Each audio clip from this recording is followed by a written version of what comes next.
Hi hello, എല്ലാവരും ഒത്തിരി സന്തോഷത്തോടെ ആയിരിക്കുന്നു വിശ്വസിക്കുന്നു.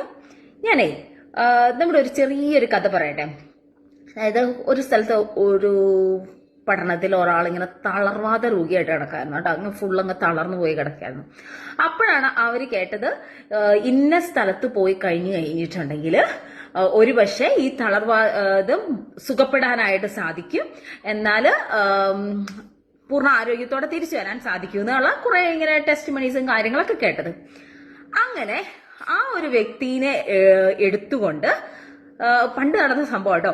അപ്പം അന്നത്തെ കാലത്ത് ഈ കട്ടിലോടുകൂടിയാണ് എടുക്കണം. അപ്പൊ കട്ടിലോടുകൂടി എടുത്തുകൊണ്ട് പോയിട്ട് ആ ഒരു വൈദ്യന്റെ അടുത്ത് എത്തിക്കാനായിട്ട് നോക്കി. അങ്ങനെ വൈദ്യന്റെ അടുത്ത് എത്തിക്കാനായിട്ട് നോക്കിയിട്ട് എന്ത് ചെയ്താൽ ആ വൈദ്യന്റെ അടുത്തോടെ എത്താനായിട്ട് സാധിക്കുന്നില്ല. അങ്ങനെ സാധിക്കാതെ വന്നപ്പോ അവരെന്നാ ചെയ്തു, അവര് പെരമുകളിൽ കയറി ഓടൊക്കെ വലിച്ച് മാറ്റിക്കൊണ്ട് ആ കട്ടിലോടുകൂടി ആ ഒരു വൈദ്യന് മുൻപിലേക്ക് ആളെ ഇറക്കി. അപ്പൊ അവര് ആ കൊണ്ടുവന്നത് കണ്ടിട്ട് വൈദ്യൻ എന്ത് ചെയ്തു, ആളെ സുഖപ്പെടുത്തുകയും ചെയ്തു. പൂർണ്ണ ആരോഗ്യത്തോടെ ആ കട്ടിലെ കിടക്കയെടുത്ത് വീട്ടിലേക്ക് പോകാനൊക്കെ ആയിട്ട് ആ തളർവാദ രോഗിക്ക് സാധിച്ചു. ഇത് നിങ്ങൾ പലരും കേട്ടിട്ടുള്ള ഒരു കഥയല്ലേ? അതെ, ഇത് നിങ്ങൾ എല്ലാവരും വിചാരിക്കുന്നത് പോലെ തന്നെ നമ്മുടെ ലൂക്കായുടെ സുവിശേഷം 5-ാം അധ്യായത്തിൽ ഈശോ തളർവാദ രോഗിയെ സൗഖ്യപ്പെടുത്തിയ ആ ഒരു കഥയാണിത്. അപ്പൊ ഇതിന്റെ അകത്തുനിന്ന് എനിക്ക് മനസ്സിലാക്കിയ ഒരു കുറച്ച് കാര്യങ്ങളൊക്കെ ഉണ്ട്. അതായത് ആ ഒരു തളർവാദ രോഗിയെ കൊണ്ടുവന്നത് ഒരു 3-4 കൂട്ടുകാരായിരിക്കും അല്ലെ, അല്ലെങ്കിൽ ഒരു 3-4 അവനോട് വേണ്ടപ്പെട്ട ആൾക്കാരായിരിക്കും അല്ലെ.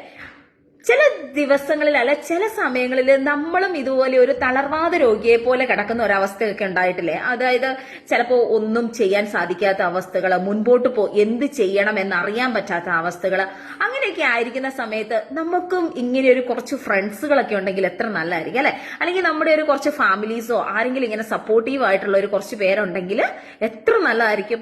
അങ്ങനെ ഒരു നല്ലൊരു ഫ്രണ്ട് ആകാനായിട്ട് എനിക്കും നിങ്ങൾക്ക് സാധിക്കുകയാണെങ്കിൽ ഇറ്റ് ഈസ് ടു ഗ്രേറ്റ്. പക്ഷെ ഇവിടെ വേറൊരു കാര്യം കൂടെയുണ്ട്.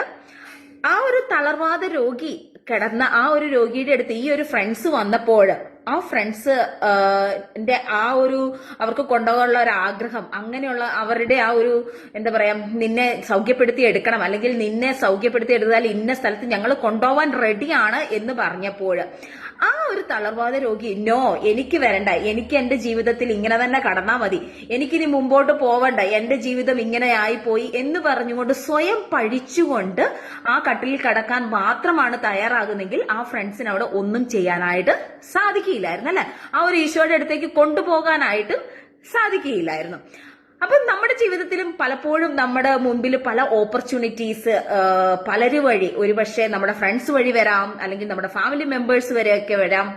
പിന്നെ പല രീതിയിൽ നമ്മളുടെ മുമ്പിൽ ചില ഓപ്പർച്യൂണിറ്റീസുകളൊക്കെ കടന്നു വരുമ്പോ നമ്മൾ അതിനോട് യെസ് പറഞ്ഞാൽ മാത്രമേ നമ്മുടെ ജീവിതത്തിൽ വിജയം ഉണ്ടാകുകയും ആ ഒരു വിജയത്തിലേക്ക് കടന്നു പോകാനായിട്ട് സാധിക്കുകയും ചെയ്യത്തുള്ളൂ. അപ്പം ഇന്ന് നിങ്ങളോട് ഈ ഒരു 2 കാര്യങ്ങളാണ് ഈ കഥയിൽ നിന്ന് പറയാനായിട്ടുള്ളത്. ഒന്ന്, ആ ഒരു തളർവാദ രോഗീനെ ഈശോയുടെ അടുത്തേക്ക് കൊണ്ടുവന്ന ആ ഒരു ഫ്രണ്ട്സിന്റെ, അല്ലെങ്കിൽ ആ ഒരു വ്യക്തികളുടെ, ആ ഒരു കട്ടിൽ ചുമന്നുകൊണ്ട് വന്ന ആ ഒരു വ്യക്തിയുടെ മനോഭാവം നമുക്കൊക്കെ ഉണ്ടാകാനൊക്കെ ആയിട്ട് പ്രാർത്ഥിക്കാം.